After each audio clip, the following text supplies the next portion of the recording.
नमस्कार, मैं हूं रंजीत झा। ईडी और बंगाल पुलिस के बीच चल रही जोरदार टक्कर में अब हाईकोर्ट ने जबरदस्त एंट्री ली है और हाईकोर्ट ने ऐसा तगड़ा फैसला सुनाया है जिसमें साफ तौर पर न्याय नजर आता है। इसके साथ ही साथ हाईकोर्ट ने जैसे ही इन दोनों के बीच मोर्चा संभाला है, उसके बाद केंद्र सरकार की जांच एजेंसियों की पूरी प्लानिंग ही फेल हो गई है।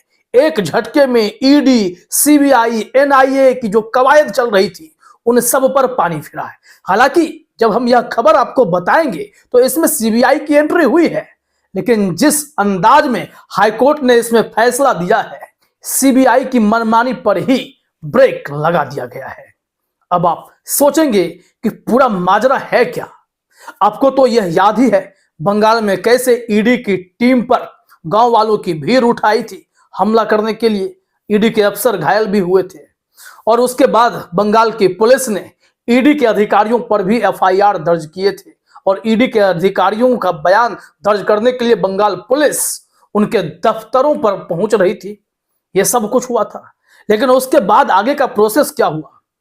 ईडी को मजबूती प्रदान करने के लिए दूसरी जांच एजेंसियों के सहारे दीदी की सरकार पर नकेल कसने की तैयारी की जा रही थी और इसके लिए एक याचिकाकर्ता ने पहले हाईकोर्ट का दरवाजा खटखटाया ईडी की तरफ से बैटिंग करते हुए कि ईडी पर जो हमला हुआ है अब इसका असर देश के कई राज्यों में हो सकता है। इस वजह से इस मामले की जांच सीबीआई या एनआईए से कराई जाए। तो उसके बाद कोलकाता हाईकोर्ट ने कहा कि आप कौन हैं, आप क्यों आए हैं, यह जनहित याचिका का मामला कैसे बन गया, और जो आप भावनाएं व्यक्त करने आए हैं ऐसे मामले में खुद वो जांच एजेंसी सक्षम नहीं है क्या? अगर उनके अधिकारी कंपिटेंट नहीं है तो वो खुद आए और हमारे पास बोले कि हम ऐसे मामले से नहीं निपट सकते हैं, फिर हम देखते हैं कि आगे क्या करेंगे। और हुआ भी यही। ईडी के अफसरों ने एक याचिका लगा दी कोलकाता हाईकोर्ट में कि हमारे मामले की जांच सीबीआई से करा दीजिए। चालाकी क्या थी कि ईडी तो अपना काम करेगी, साथ ही साथ सीबीआई की भी एंट्री करा देते हैं ताकि दो तीन जांच एजेंसियां अगर एक साथ वहां मैदान में रहेंगी तो इसमें पूरे तरीके से केंद्र का दबदबा होगा और दीदी की सरकार पर प्रेशर बनाया जा सकेगा। लेकिन हाईकोर्ट ने यहां पर गजब का फैसला किया। चलिए हम आपको बताते हैं कि हुआ क्या है। दरअसल हाईकोर्ट ने कहा ठीक है, जांच तो कराई जाएगी जो घटना घटी है, लेकिन उसमें सिर्फ सीबीआई के अफसर नहीं होंगे, बंगाल पुलिस से भी एक अधिकारी होगा और एक अधिकारी सीबीआई से होगा। दोनों में बराबर बराबर टीमें होंगी और दोनों मिलकर संयुक्त रूप से एक एसआईटी बनाएगी और वो एसआईटी जांच करने जा रही है और इसकी पूरी रिपोर्ट जो है वो हाईकोर्ट खुद मॉनिटर करेगा। और ऐसे में जो प्लानिंग चल रही थी उस प्लानिंग पर तो एक झटके में ब्रेक लग गया कि अगर सीबीआई की टीम एक तरफा रिपोर्ट बनाने की कोशिश करेगी तो फिर बंगाल पुलिस से जो आईपीएस अफसर इस टीम में शामिल हुए हैं वो थोड़े ना शांत बैठने वाले हैं। तो यहां से चलिए जरा अपने स्क्रीन पर देखिए कि क्या प्लानिंग है। द प्रिंट की रिपोर्ट है, हेडलाइन में जो लिखा जा रहा है जरा देखिए। ईडी अधिकारियों पर हमले की जांच सीबीआई और बंगाल पुलिस का संयुक्त दल करेगा, ये अदालत का कहना है। आइए जरा खबर में देखिए। कोलकाता उच्च न्यायालय ने 5 जनवरी को संदेश खली में तृणमूल कांग्रेस के नेता शाहजहां शेख के परिसर की तलाशी के लिए गए प्रवर्तन निदेशालय के अधिकारियों पर हुए हमले की जांच के लिए केंद्रीय अन्वेषण ब्यूरो और पश्चिम बंगाल पुलिस का संयुक्त विशेष जांच दल एसआईटी गठित करने का बुधवार को आदेश दिया है और इस कमेटी को मॉनिटर कोर्ट करेगा। यहां देखिए आगे लिखा हुआ है, न्यायमूर्ति जयसेन गुप्ता ने निर्देश दिया कि उच्च न्यायालय इस जांच की निगरानी करेगा और जांच दल इस मामले की अगली सुनवाई की तारीख 12 फरवरी को जांच की प्रगति रिपोर्ट पेश करेगा। यानी कि यह जो एसआईटी गठित हुई है इसे 12 फरवरी को अपने विस्तृत रिपोर्ट लेकर फिर से कोर्ट में जाना होगा और बताना होगा कि ये लोग किस दिशा में जांच को ले जा रहे हैं। मजे की बात यह है कि बंगाल पुलिस ने तो तुरंत में अपने एक अफसर का नाम आगे कर दिया कि हाँ हमारे टीम से ये अफसर होंगे, लेकिन सीबीआई ने अभी तक नाम नहीं दिए, जबकि उन्हें बृहस्पतिवार तक नाम देना ही होगा। यहां लिखा हुआ है, ईडी के वकील ने इस मामले की जांच सीबीआई को सौंपने का अनुरोध किया था। उन्होंने कहा था कि ईडी को पश्चिम बंगाल पुलिस द्वारा की जा रही जांच पर विश्वास नहीं है। अब ऐसे में अगर एक तरफा सीबीआई को यह मामला दे दिया गया होता तो जरा सोचिए क्या होता। तब तो आपने देश के अलग अलग कोने कोने में जो निर्णय देखे हैं कि सीबीआई ईडी जिस राज्य में घुसी वहां पर विपक्ष के नेताओं पर शिकंजा कसते हुए उन्हें सलाखों के पीछे भेजने की पूरी तैयारी कर ली। लेकिन यहां पर हाईकोर्ट का फैसला एकदम न्याय संगत निकला है। यहां बंगाल पुलिस का एक अफसर, एक सीबीआई का अफसर। अब बताइए, क्या यहां पर सीबीआई के अफसर मनमानी कर पाएंगे? यहां द प्रिंट ने लिखा है कि उच्च न्यायालय ने कहा कि सीबीआई के पुलिस अधीक्षक रैंक का एक अधिकारी और इस्लामपुर पुलिस जिले के पुलिस अधीक्षक जसप्रीत सिंह संयुक्त रूप से इस एसआईटी की अगुवाई करेंगे तथा सीबीआई इस जांच दल के लिए पुलिस अधीक्षक रैंक के अपने अधिकारी का नाम बृहस्पतिवार तक दे देगी। एकदम साफ कर दिया गया है। अब सीबीआई सोच ले कि वो इन लोगों के सामने किसे खड़े करने वाले हैं। अब जरा यहां देखिए, कोर्ट रूम में जस्टिस जय सेन गुप्ता ने क्या क्या बातें रखी हैं, अपने फैसले में क्या कुछ कहा है, एग्जैक्ट समझ में आएगा।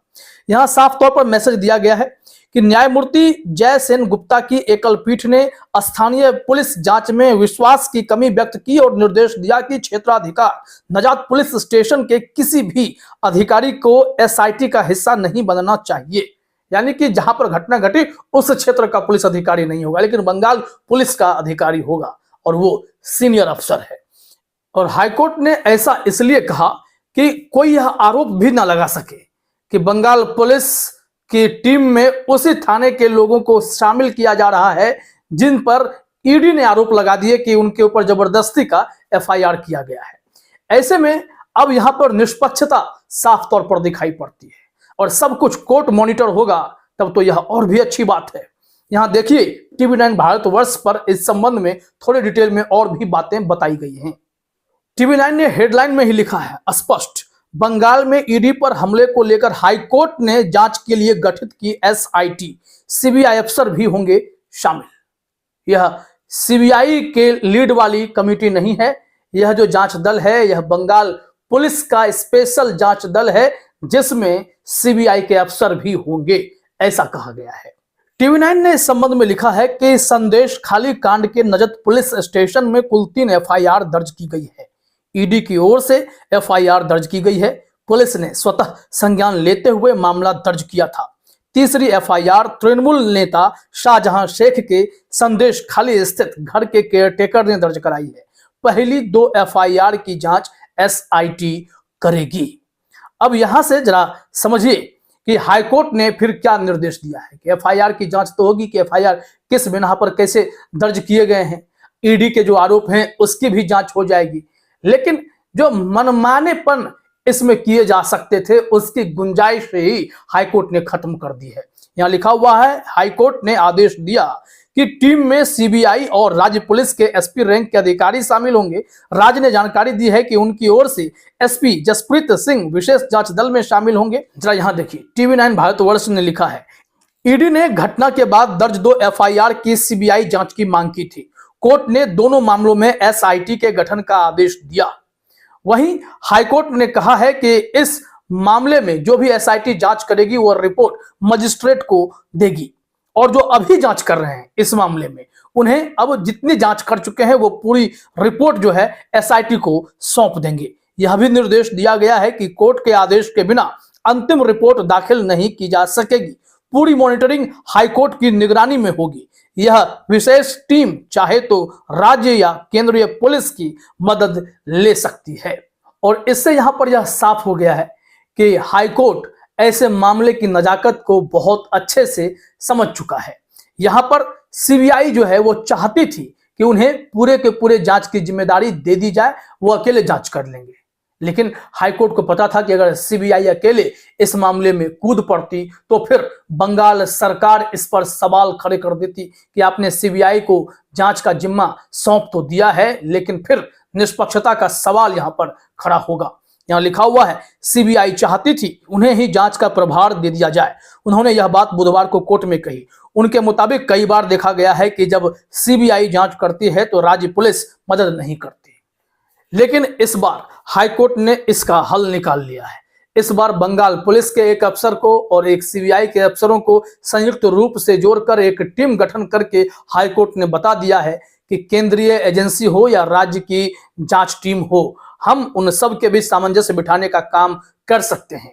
जुडिशरी की जो असली जिम्मेदारी है, असली ताकत है न्याय करना, फैसले में न्याय दिखाई देना, वो सब कुछ इस वक्त कोलकाता हाईकोर्ट की तरफ से नजर आ रहा है। और निश्चित तौर पर इस फैसले से दीदी भी खुश होंगी और केंद्र को जोरदार झटका तो निश्चित तौर पर लगा ही होगा, क्योंकि जांच एजेंसियों का जो प्लान था उस पर पानी जो कोर्ट ने फेर दिया है। फिलहाल इस वीडियो में इतना ही। आप सभी का हमसे जुड़ने के लिए बहुत बहुत धन्यवाद।